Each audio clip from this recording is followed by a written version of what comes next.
네, 이렇게 만나게 돼서 반갑습니다. 목사님 말씀하셨던 것처럼 브리즈번에서 이렇게 만나서 교제를 하고 사실 제가 이번에 무리한 부탁을 했어요. 제가 3월까지 학교 교수로 있다 보니까 여기서 설교를 많이 가는데 스케줄이 꽉 차고 이번 주만 펴서 한번 통화를 하다가 내년에 오시겠어요? 그래서 내년에 힘들 것 같고 제가 이번 주만 폈는데 가도 되냐? 제가 원래 그렇게 하는 성격은 아니거든요.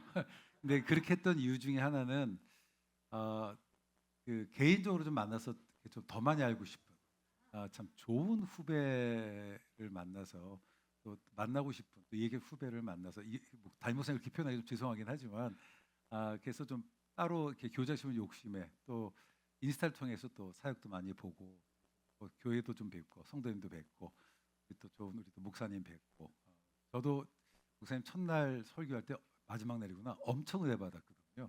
이렇게 너무 은혜를 받아가지고 내가 저 나이 때 죄송합니다. 저렇게 말씀을 깊이 보고 그걸 또 이렇게 쉽게 풀어낼 수 있었나라는 생각을 해보게 되면서 제가 많이 배우게 된 좋은 목사님. 오늘 만나서 너무 반갑습니다. 오늘 이 시간에는 그 누가복음 10장에 있는 내용을 가지고 함께 좀 살펴보려고 하는데요. 어, 그 먼저 이야기 하고 시작을 할게요. 일본 사람들이 가장 존경하는 기업인 중에 하나가 마스시다 고노케라는 사람이 있습니다. 이분은 장로교인이고요. 젊은 시절에 이제 예수님을 믿고 기독교적인 경영 원리를 기업에 도입해서 소위 뭐 종신고용이라든지 주 5일 근무라든지 하는 그런 일본의 좋은 노사 문화를 만들었던 분이세요. 이분의 지금도 일본에서 가장 존경하는 경영인을 꼽으면 첫 번째나 두 번째로 이분이 꼽힙니다. 이분이 말년에 어느 이제 기자하고 인터뷰를 하면서 나는 하나님께서 내게 주신 그 세 가지 때문에 내가 이렇게 성공적인 삶을 살 수 있었다라고 얘기를 했어요. 저는 특별히 일본이라는 그 문화 속에서 하나님이 주신 은혜라고 표현하는 그게 되게 와닿더라고요. 첫 번째 그분이 그렇게 얘기했습니다. 나는 내가 가난하게 태어났다. 그것을 나는 하나님께 내가 감사한다. 나는 가난한 가정에서 태어났기 때문에 어릴 적부터 불닦기라든지 또는 청소, 신문팔이를 통해서 신문팔이를 해야만 했고 이를 통해서 세상을 살아가는 법을 배우게 됐다. 두 번째는 이분이 뭐라고 했냐면 나는 어렸을 때에 가난하다 보니까 음식을 제대로 섭취가 잘 안 돼서 늘 몸이 약했고 그래서 늘 약한 것들을 극복해서 운동을 많이 했고 이렇게 나이 들 때까지 노년까지 내가 건강을 유지할 수 있었다. 그래서 내가 감사하다. 마지막 세 번째는 뭐냐면은 나는 집안이 가난해서 소위 얘기하는 공교육을 받지 못했는데 그러한 그 나의 어떤 그 환경은 나로 하여금 늘 누군가를 스승 삼아서 공부하게 했고 그것이 어쩌면 오늘의 나를 만들게 했다고 이야기를 했습니다. 근데 사실 생각해 보면 이분이 감사한 조건을 보면 별로 우리에게 감사할 건 아니잖아요. 우리에게 어떤 핸디캡으로 작용하는 건데 저는 이분의 이야기를 들으면서 인생이라는 게 결국 뭘까? 저는 관점 또는 태도의 문제다라고 생각을 해보게 돼요. 우리가 늘 환경 얘기를 하지만 사실은 환경보다는 태도가 더 중요한 것 같습니다. 흔히 하는 얘기로 길이 사람을 만드는 것이 아니라 사람이 길을 만드는데 우리는 늘 인생을 살아가다 보면 길이 없다 이렇게 느끼잖아요. 저는 대학에서 학생들을 가르치면서 20년이 돼가요. 제가 만난 아이들 주로 20대 초반에 대학에 들어와서 하다 보면 꿈이 얼마나 크겠어요. 졸업할 때쯤 되면 코가 쑥 빠져요. 그래가지고 주로 하는 말이 뭐냐면 교수님 사방이 다 막혔어요. 다 벽이에요. 이렇게 얘기하는 친구들이 굉장히 많습니다. 저는 그럴 때마다 그 친구한테 그렇게 얘기해요. 야, 너 그거 아니? 벽이 없으면 문도 없다. 문은 벽에다 내는 것이다. 한번 따라할까요? 문은 벽에다 내는 것이다. 혹시 우리들 앞에 내가 인생에 닫힌 벽 앞에 서 있다고 느끼시는 분 계시면 예수님께서 연봉 10장 9절에 나는 문이다라고 말씀하셨어요. 열면 닫을 것 없고 닫으면 열 자 없으신. 그래서 그 주님을 통해서 우리 인생에 꽉 닫힌 문을 열고 나가는 귀한 은혜가 있기를 주의 이름으로 축원합니다. 인생은 결국은 관점의 문제인 것 같아요. 근데 신앙이라는 게 뭘까? 그러니까 누구든지 그리스도 안에 있으면 새로운 피조물이다. 그래서 anyone who is in Christ is a new creature. 그러니까 새로운 피조물이다라고 얘기할 때 내가 새롭게 됐다는 게 어떤 걸까 한번 생각을 해보면 그래도 오늘 또 앞에 참 열심히 또 춤도 땀나게 추셨으니까 여쭤볼게요. 언제 예수 믿으셨나요? 25살 때. 오케이. 그러면 예수 믿기 전과 예수 믿고 난 이후에 어떤 신체적인 변화가 있었나요? 새로운 피조물이라며. 뭐가 새로운 피조물이면 뭔가 뭐가 새로워진 거잖아. 근데 뭐 없었던 눈이 하나 더 생기거나 손이 하나 더 생기 그런 거 없잖아요. 아쉽게도 없단 말이야. 그러니까 그 도대체 무엇이 새롭게 됐을까? 새로운 피조물이 됐다는 것이 무엇일까라고 하면 저는 다른 게 아니라 인생을 바라보는 관점이 바뀌는 것 같아요. 그러니까 저는 내가 예수를 믿는다는 것을 인식론적으로 설명하자면 저는 생각의 전환인데 과거를 재해석하고 미래를 소망의 눈으로 바라보고 오늘을 의미 있게 살도록 결단하는 것. 저는 이것이 예수 믿으면 일어나는 변화 중에 하나라고 생각을 하고 그래서 저는 이 믿음 사건을 저는 인식론적으로도 한번 설명해 볼 수 있을 것 같아요. 결국은 예수 믿고 난 일어나는 변화냐면 나의 과거가 이게 불행이 아니라 하나의 기회로 보는 거죠. 그렇죠? 그 과거를 재해석하는 것. 그래서 내가 지금 받는 고난은 장차받을 영광과 비교할 수 없다. 그러니까 지금 고난 당하는 그 환경을 하나님 약속이라는 관점에서 새롭게 바라보는 거죠. 이게 어떤 신앙의 장점이라고 생각을 해보게 됩니다. 오늘 우리는 누가복음 10장에 있는 내용들, 그러니까 인생의 그 한계 앞에 선 제자들에게 환경에 압도당하지 않고 그 믿음을 그것을 극복해 가신 내용이 있습니다. 아마 여기서 교회 생활을 좀 오래 하신 분은 한두 번쯤은 다 설교 시간에 들어보거나 했을 그런 성경 본문이에요. 대개 교회가 어떤 때 이 본문을 쓰냐면 주로 이웃사랑 초청잔치 뭐 이럴 때 오픈문을 많이 쓰거든요. 추수할 것은 많은데 일꾼이 적다. 빨리 가자. 우리 뭐 추수함설 때 부르는 찬양 중에 넓은들의 익은 곡식 추수할 것은 많으나 일꾼은 적으니 이렇게 쓰거든요. 물론 그럴 수도 있을 것 같아. 또 많은 설교자들이 그렇게 이 본문을 해석하지만 저는 이 본문은 그것보다 더 깊은 의미가 있다고 생각을 해요. 그래서 오늘 이 시간에는 그 성경을 좀 더 깊이 한번 생각해 보려고 합니다. 자, 오늘 본문에 보면 예수님께서 제자들을 파송하시면서 하셨던 말씀이 있어요. 그것이 뭔가요? 추수할 것은 많은데 일꾼이 적다라고 하는 겁니다. 한번 생각해 보세요. 추수할 것은 많은데 일꾼이 적다. 누가 하신 말씀이에요? 예수님께서 말씀이에요. 어느 날 제자들이 왔어요. 아무 생각 없이 왔어요. 이렇게 지금 온 거예요. 왔는데 갑자기 우리 이종학 선생님 뭐라고 얘기하면 야, 우리 이제 오사카로 다 같이 비행기로 단기 송유 가야 되겠다. 갑자기 말씀하신다는 거예요. 그럼 여러분 당황이 돼요, 안 돼요? 당황이 되겠죠. 이게 지금 보시면 제자들이 내가 전도를 가자고 한 게 아니에요. 어느 날 갑자기 예수님이 부르신 거라고. 제자들을 모아놓고 하신 말씀이 뭐냐면 추수할 것은 많은데 일꾼이 적다. 한번 생각해 보세요. 그러면 계획한 것이 예수님이면 일꾼이 적은 것을 아신 예수님이라면 미리 준비하는 게 맞지 않을까요? 그렇죠? 지금 제자들한테 일꾼이 적다라고 하는 것도 말이 안 되잖아요. 기껏 불러놓고 하신 말씀이 뭐냐면 일꾼이 적은데 어떡하지라고 하는 거예요. 이걸 좀 더 쉽게 생각해 보면 요즘은 이제 전쟁이 다 예고된 전쟁이잖아요. 내가 언제 전쟁을 시작하겠다. 여기 장군이 있어요. 이제 전쟁이 시작됩니다. 근데 이 지휘관이 있는데 예를 들어 오늘이 2024년 11월 24일이에요. 11월 24일 이제 뭐 1시에 전쟁이 시작한다라고 해서 다 모였어요. 모였는데 이 지휘관의 말이 뭐냐면 야 근데 생각해보니까 큰일 났다. 우리 포탄이 없다. 야. 우리 총알이 없다. 우리 총이 없다. 어떡하지? 야 빨리 저기 후방에 연락해서 무기 좀 가져오라고 해라라고 하면 이 지휘관이 유능한 지휘관일까요? 무능한 지휘관일까요? 무능한 지휘관이겠죠. 한번 생각해 보세요. 지금 이 본문을 가만 생각해 보면 예수님이 제자들을 부르셨단 말이에요. 부르신 게 예수님이야. 그리고 인원이 안 되는 거 알아. 그러면 당신이 먼저 준비하는 게 맞지 않아요? 그 당시 예수님을 따라다녔던 사람이 70명보다 훨씬 더 많았을 거거든. 근데 왜 그랬을까? 이어지는 3절을 보면 이야기는 더 흥미롭게 진행이 돼요. 3절 말씀 한번 볼까요? 보라 내가 너희를 보내 마치 양을 이리 가운데 보낸 것 같다라고 했어요. 여러분 한번 생각해 봅시다. 양이 이리 가운데 가면 어떤 일이 일어날까요? 다 죽이죠. 먹히겠지. 그러면 우리가 성경에서 예수님을 선하신 목자라고 하잖아요. 여기 부모님들 계시죠? 부모님이 내 아들을 이리대로 보내요, 안 보내요? 내 자녀를 안 보내겠죠. 지금 예수님이 하는 말 선한 목자라는 분이 양을 이리 가운데 보낸대. 여러분 이거 이해가 되세요? 우리는 너무 성경을 읽을 때 별 생각 없이 너무 은혜로 보시는 것 같아. 근데 좀 가만히 관심 있다 보면은 이게 너무 턱 떴다는 그런 생각이 들어요. 지휘관이 이제 1시에 전쟁이 시작됐는데 하는 말씀이 뭐냐면, 야, 이제 전쟁 시작됐는데 큰일 났다. 우리 대포도 없고 총알도 없고 전쟁 시간 니들 다 죽겠다. 야, that's too bad. 저안 되겠다. 라고 하는 거가 똑같은 거예요. 그럼 여러분, 그 여기 모여 있는 이 군인들이 얼마나 황당하겠어요. 자기가 시작했으면 준비도 해주고 그래야 되지 않을까? 다시 여기서 이제 이 본문을 다시 한번 해석해 봅시다. 우린 지금까지 추수할 것은 많은데 일꾼이 적다라고 하는 걸 지금 예수님 주인의 관점에서 봤던 거야. 근데 이건 사실은 예수님의 관점이 아니라 제자들의 마음을 예수님께서 말씀해 주신 거예요. 어떤 말이냐면 예수님께 제자들을 부르셨어요.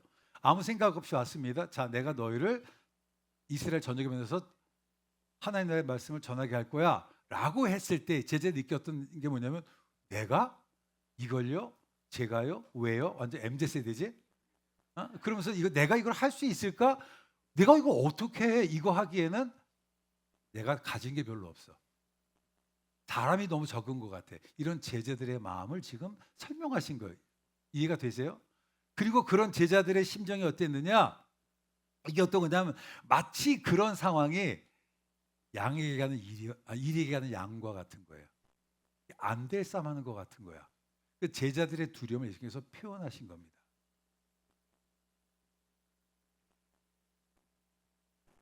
양이 1위를 못 이긴다고 그랬잖아요. 그럼 생각해 봅시다. 그러면 선하신 목사님이 양을 1위 가운데 보낼까요? 1번 먹히라고, 2번 뭔가 이유가 있어서. 뭘까요? 뭔가 이유가 있겠지. 먹히라고 보내진 않을 거 아니에요. 그렇죠? 왜 보내셨을까요? 이게 핵심이에요. 너희는 1위에게 먹히는 양이 아니라 1위를 이기는 양이라는 사실을 가르쳐주기 위해서 보낸 겁니다. 이해가 되시겠어요? 그러니까 예수님께 제자들을 부르시면서 이스라엘 전역에 보내셨던 그 이야기의 핵심은 뭐냐면, 제자들은 자기들 앞에 놓였던 그 일들이 너무 큰 거예요. 안 될 것 같은 거야. 현실 앞에 자기가 너무 작아 보였던 거예요. 그런 그들에게 Don't worry, 걱정하지 마. 너 사람이 적어 보이지. 네가 일해 가는 양같처럼 보이지. 안 될 것 같지. 걱정하지 마. 이것을 그들에게 알기 위해서 한 번 더 하셔서 뭐라고 얘기했냐? 지갑도 가져가지 마라. 배낭도 가져가지 마라. 옷도 가지고 말라고 말씀하셨어요. 이제 그 12월 7일 날 대마도 가요. 가는 사람 손 들어 보세요. 아무도 없어요? 거기 마스크는 자매. 모두 뒤돌아. 마스크는 사람 자기잖아. 네, 갈 때 짐 가져가실 거죠? 뭐뭐 가져가실까요? 네, 그냥 일단은 옷은 가져가야지.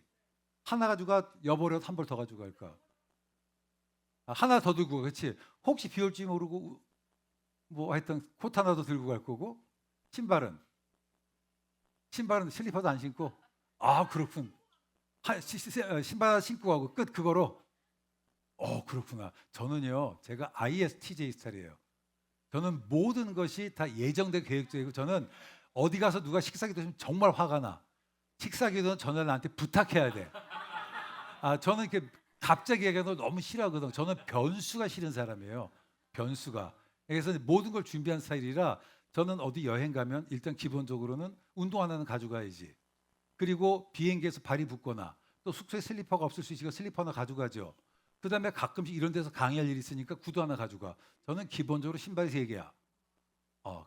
여러분 나중에 혹시 유럽 여기나 어디 여행 가실 때 제발 등산복이나 그런 거 입고 식당 들어가지 마세요. 아니, 중국 사람들이 여러분 뭐 부산의 유명한 고급 식당에 등산복 입고 와서 떠들면 짜증났나? 유럽 사람들도 똑같아. 그러니까 패키지 가는 사람들이 꼭 그래. 그래서 저는 어디 갈 때마다 늘 세미 정장 하나 가져가요. 왜냐하면 가끔씩 그럴듯한 식당이나 자리 갈 때 있잖아. 그럴 때는 거기에 맞게 옷을 입고 가는 게 맞죠. 유럽 사람들 대결해서 항상 자켓을 항상 가지고 다녀. 그러면 거기에 맞는 옷과 셔츠와 가져가다 보면, 이번에 올해가 제가 안식년이라 지금까지 10개 나라를 다녀왔어요. 엄청 많이 다녔어요. 근데 가보면 제가 저희 아내 짐의 2배예요. 저는 성향이 그래. 그러니까 저는 모든 것이 준비되어 있어야만 움직이는 사람이에요. 그래서 제가 이사 가면 한 달 전에 짐을 다 싸놔야 돼. 싸놓고 점검하고 또 점검하고 이런 스타일이거든요. 그러니까 이런 사람에게 지갑 가져가지 말라? 가방도요. 이게 가방이 아십니까? 수트 입을 때 입는 가방과 캐주얼 때 가방이 다르죠. 저 가방 어디 가면 2개씩 가지고 다녀. 그러니까 전 좀 과해요. 그러니까 저는 그냥 이 성경 말씀이 너무 와닿는 거야. 와, 세상에 내가 지금 이스라엘 전역하면 이게 하루 이틀이 아니잖아. 1박 2일 대만에 가도 옷을 2벌 가져가잖아. 근데 이스라엘을 걸어가는 거는 최소 앨리스트 보름에서 한 달 가는 일이라면 옷을 2벌 정도 가져가야 되지 않을까? 훨씬 더 많이 가져가겠지. 지갑도 가져가지 말래. 제가 여행을 가면은요, 일단 기본적으로 크레딧 카드 하나 가져가야 되잖아. 근데 얘가 안 될 때 있죠. 그러면 서브를 하나 더 가져가. 또 요즘 또 트래블로그인가 또 트래블 월렛인가 또 하나 가져가고 뭐 등등하면 저는 카드도 3개야. 뭐 하다 보면 전 지갑도 이렇게 두꺼워요. 왜냐하면 현지 환전 또 안 되면 달러 혹시 뭐 이렇게 등등 해가지고 전 성격이 그래. 불 또 잊어버릴까봐 또 안에 또 지갑 만들고 여기 뭐 둥둥 집어넣고 뭐 1차 뺏기면 2차 넣고 뭐 이렇게 내가 야곱 스타일이라 전뭐 엄청 복잡하거든. 아니 또 전 성향이 그래요. 성향이. 그런데 지갑도 가져가지 말라. 여러분이 만약에 대마도를 갔어. 갔는데 지갑 없어. 불안해요, 안 불안해요? 불안하겠죠. 근데 이 핵심이 뭘까요? 걱정하지 말라는 거예요. 여러분 세상에 이리 때가 없다는 게 아니, 이리 때가 있어요. 지금 말씀하시는 거야. 중요한 게 뭐냐면 하나님을 믿고 나가면 이리가 문제가 되는 게 아니라고 하는 거예요. 혹시 여러분 드라큘라라는 영화 아세요?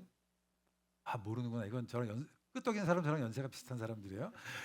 옛날에 드라큘라는 영화가 나왔을 때 드라큘라가 흡혈귀예요. 흡혈귀인데 유튜브에 보면 좀 옛날 요즘 거 말고 옛날 시리즈가 나오는데 이 드라큘라 뭐냐면 사람의 모구에서 피를 딱 빨아서 먹고 사는 이 흡혈귀거든. 근데 이 드라큘라가 그 무시무시한데 꼼짝 못하는 게 하나 있어요. 뭐예요? 십자가. 빛도 예수님의 상징이에요. 그게 다 의미가 있는 거야. 십자가 보시면 드라큘라 그러고 죽거든. 전 이 영화가 너무 훌륭해. 이건 금요철 할 때 목사님 그래서 꼭 봐야 돼. 그런데 누구도 이 영화를 보면서 주의 보혈 능력이 또 안 그래. 그렇죠. 다 드라큘라 무서움만 생각하잖아. 이게 사단의 전략이야. 자기는 사실은 십자가 보면 아무것도 못하는데 늘 성도들을 해할 수는 없어요. 근데 우리에게 두려움을 줘서 우리의 믿음을 발휘하지 못하게 하는 거지. 이해가 되시겠습니까? 늘 사단은 우리가 어떤 일을 할 때 늘 우리에게 염려를 줘요. 두려움을 줘. 그래서 우리가 앞으로 나아가지 못하게 하는 거예요. 다윗이 얘기합니다. 내가 주를 의지하여 담장을 뛰어넘으며 적군을 향해 달리나이다. 이것이 우리의 고백이 돼야 돼요. 우리들이 삶을 살아갈 때 우리 앞에 어려움이 없는 거 아니에요. 있어요. 어쩌면 내가 믿음으로 살고자 하면 더 많은 어려움이 있을 수 있다고. 중요한 것은 뭐냐면 그것이 결코 나를 쓰러뜨리지 못한다는 사실이야. 사단은 주께서 필요하신 성도를 건들 수가 없어요. 내가 포기하는 거라고. 그래서 오늘 이 본문은 뭐냐? 그런 성도들에게, 그런 제자들에게 너희는 이리에게 먹히는 양이 아니라 이리를 이기는 양이라는 사실을 가르쳐주기 위해서 이 말씀을 하신 거라고 하는 거예요. 그래서 전대나 지갑을 가져가지 말라고 한 거예요. 저는 영국에서 공부를 했습니다. 영국에서 공부할 때 되게 재밌는 관광을 봤어요. 야리스라는 토요타 자동차에 이게 우리식으로 하면 티코 정도 되는, 티코는 아닌가? 요즘 뭐예요? 모닝? 네, 조그만 차인데 이 선전이 어떻게 되냐면 차가 쭉 와요. 유럽은 이제 그 해치백이라 5도거든요. 뒷문을 쫙 여니까 안에서 코끼리가 쭉 나오는 거야. 그래서 글자가 나와요. 스몰 빅. 너무 인상적이죠. 난 도대체 우리나라 자동차 이런 광고 왜 못하는지 모르겠어. 따지다 스몰 빅. 이 말이 너는 작은 자가 아니라는 거야. 너는 큰 자라는 거라고. 오늘 주님께서 이 사건을 통해서 제자들에게 뭘 말씀하시나요? 스몰 빅. 너는 작은 자가 아니라는 거예요. 오늘 여러분들과 함께 예배를 드리면서 제가 하고 싶은 정말 나누고 싶은 그것은 제가 오기 전에 인사를 봤더니 되게 성도님들이 비교적 젊어 보이시더라고. 그러니까 저도 인생의 20대, 30대, 40대를 지나면서 굉장히 많은 갈등도 하고 고민도 많았었는데 그때 가장 나를 힘들게 했던 게 뭐냐면 두려움이었던 것 같아요. 그래서 저는 오늘 이 얘기를 하고 싶어요. 살아다 보면 두려움이 올 수 있어요. 어려움이 올 수 있습니다. 근데 그들을 어떻게 극복할 수 있느냐 오늘 이 얘기를 나누고 싶어서 그렇습니다. 주님은 말씀하세요. 그 작은 차에 코끼리를 태울 수 있다고. 여러분 왜 양이 우리를 무서워하나요? 힘이 없어서 그래요. 예수님이 말씀하세요. 아이는 안다는 거야. 힘이 없는 거 알아요. 하지만 순종하고 나가면 우리 이리를 이길 수 있습니다. 늘 우리는 하나님의 일을 하기 위해서 내가 이것도 필요하고 저것도 필요하다 다 얘기를 하세요. 근데 하나님 그럼 아무것도 필요 없습니다.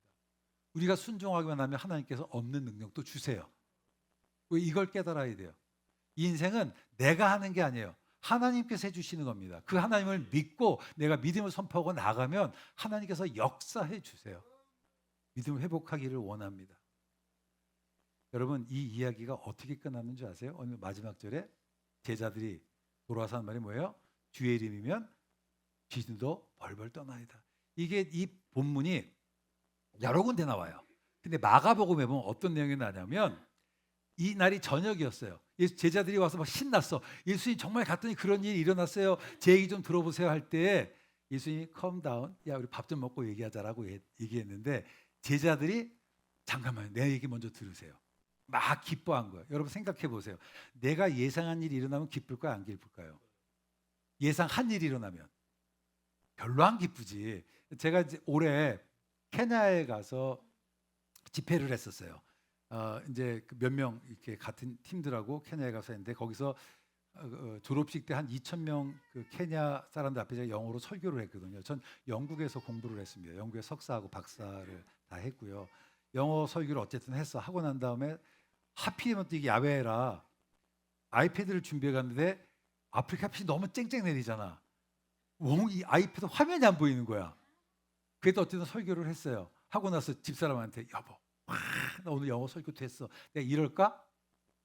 그러진 않겠지. 그런데 앞에 있는 여기 이 친구가 잠깐 잠을 자고 있지만 갑자기 딱 깨가지고 주의 영이 임했어. 갑자기 막 영어로 막 설교를 하는 거야. 예상치 않은 일이 일어나서 그럼 어떡할까? 너무 기쁘겠지. 나 영어 돼. 막 그러지 않을까요? 예상하지 않은 일이 일어났을 때. 그러니까 제자들이 기뻐했다는 말은 뭐예요? 예상치 않는 일이 일어난 거예요. 예상했다면 그냥 덤덤했겠지. 그들은 그 일을 이룰 수 있다고 생각도 못했던 거예요. 그런데 믿음을 가지고 나아갔더니 정말 양이 일을 이기는 것들을. 여기서 핵심은 뭔지 아세요? 주의 이름으로요. 우리가 그 일을 해놨다라고 얘기하지 않아요. 내가 주님의 이름으로 나갔더니 정말 그 일이 일어나더라라고 얘기하는 거예요. 여기에 비밀이 있습니다. 그들이 그 일을 마칠 수 있었던 건 뭔가요? 주의 이름이면. 네.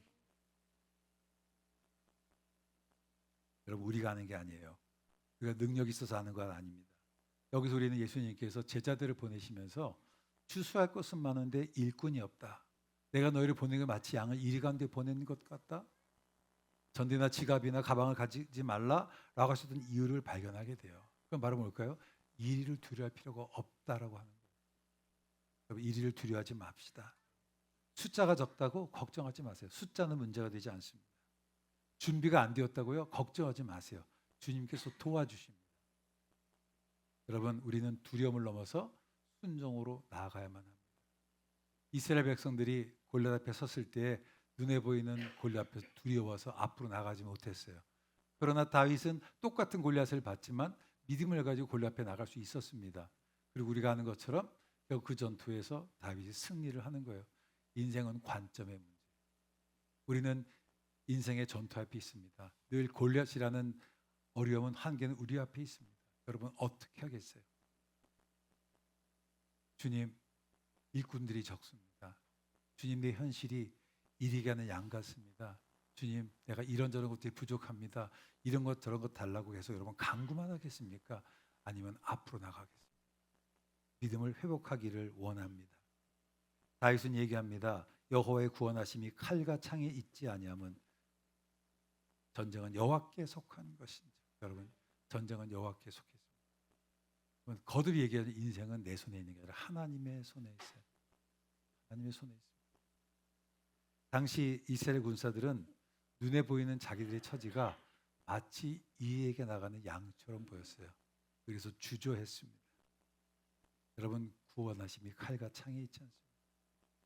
몇 해 전에 그 예능 프로그램 중에 꽃보다 할배라는 게 있었어요. 네. 그 프로 중에 이순재 그 배우님의 별명이 뭔지 아세요? 직진순재. 네, 직진전. 그 캐릭터를 너무 좋아해. 저랑 너무 비슷하기 때문에. 근데 어느 기자가 그분에게 물어봤어요. 인생을 정의면 뭐라고 정의하고 싶으세요? 했더니 인생은 직진이라고. 거침없는 직진이라고. 여러분, 우리 직진 성도가 됩시다. 두려움 없이 앞으로 나아갑시다. 여러분, 이스라엘 광야 여정을 보세요. 신명기를 보면 열하루 길이면 충분한 길이었지만 그들이 두려움에 순종함으로 나가지 못했을 때 38년을 광야에서 헤맸던 것들을 바라봐요. 여러분, 순종하면 11일이에요. 불수종하면 38년입니다. 10명의 정탐꾼은 똑같은 환경을 보고 거인들을 보고 우리는 할 수 없다라고 얘기했어요. 하지만 여호수아 갈렙은 환경이 아니라 하나님의 약속을 바라봤고 믿음을 나갔을 때 그들이 결국 그 땅을 차지한 것들을 바라보게 됩니다. 여러분, 우리는 눈에 보이는 것에 산 사람이 아니라 약속을 붙들고 살아가는 사람. 우리 찬송 중에 믿음이 이기네 혹시 한번 같이 불러볼까요? 믿음이 이기네 357장인데요. 주 믿는 사람 일어나, 주 믿는 사람 일어나, 다 힘을 합하여 이 세상 모든 마귀를 다쳐서 멸하세. 저 앞에 오는 적군을 다 싸워 이겨라. 주 예수 믿는 힘으로, 주 예수 믿는 힘으로 온 세상이 믿음이 이기네. 믿음이 이기네.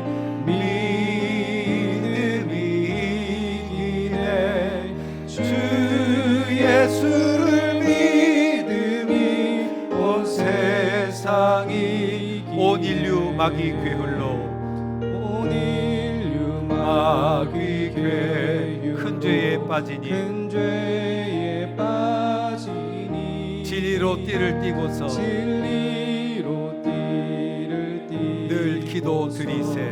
늘 기도 드리세. 참 믿고 의지하면서 참 믿고 의지하면서 겁 없이 나갈 때 겁 없이 나갈 때 주 예수 믿는 힘으로, 주 예수 믿는 힘으로 온 세상이 3절 끝까지 이긴 자에게 끝까지 이긴 자 흰 옷을 입히고 흰 옷을 입히고 또 영생복을 주시니 또 영생복을 주시니 참 기쁜 일일세. 참 기쁜 일일세. 이 어두운 세상 지나서, 이 어두운 세상 지나서 천국 저 천성가 주 예수 믿는 힘으로, 주 예수 믿는 힘으로 온 세상이 믿음이 이기네. 믿음이 이기네. 믿음이 이기네. 주 예수를 믿음이 온 세상이 한 번 더 믿음이 이기네. 믿음이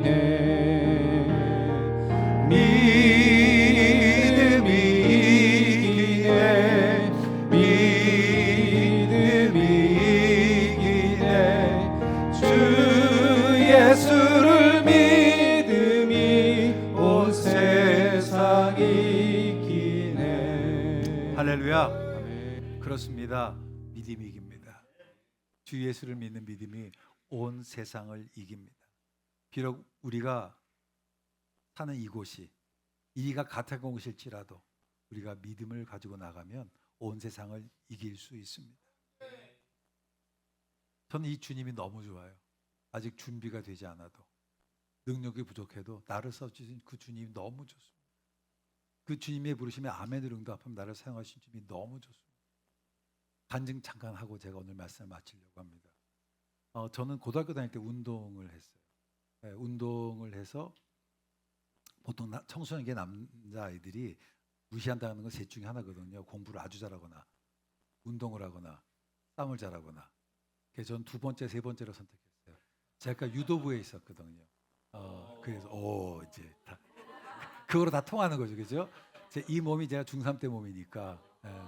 하여튼 그랬어요. 근데 그래서 이제 그렇게 이렇게 보내던 어느 날, 공부와 전 상관없이 보내는 어느 날, 제가 교회에서 하늘산 기도원으로 수련회를 갔었는데 거기서 이천선 목사님께서 했을 때 은혜를 받았어요.